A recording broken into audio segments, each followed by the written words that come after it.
ఈ ఏడాది మామిడిలో నష్టపోయిన రైతులకు గిట్టుబాటు ధర కల్పించేలా మరియు చెల్లించేలా చూడాలని, అలాగే రైతుల సమస్యలు పరిష్కరించాలని కోరుతూ మామిడి రైతు సంఘం జిల్లా అధ్యక్షుడు మునీశ్వరరెడ్డి డిమాండ్ చేశారు.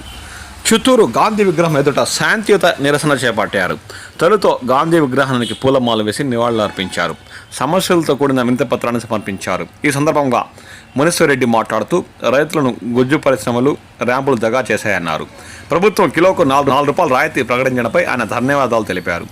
పరిశ్రమలు ర్యాంపులను పర్యవేక్షించడంలో అధికారులు విఫలమయ్యారని ఆయన ఆరోపించారు. అలాగే జిల్లా పరిధిలో మ్యాంగో బోర్డు ఏర్పాటు చేసి రైతులను ఆదుకోవాలని ఈ సందర్భంగా ఆయన కోరారు.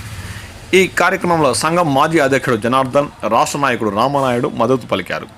సంఘం ప్రధాన కార్యదర్శి బంగారు మురళి, ఉపాధ్యక్షులు హేమలత, నాయకులు మునిరత్నం నాయుడు, మోహన్ రెడ్డి, సందీప్, ఉమాపతి రెడ్డి, వెంకటరెడ్డి, పుణ్య సముద్రం రవిప్రసాద్ తదితరులు పాల్గొన్నారు.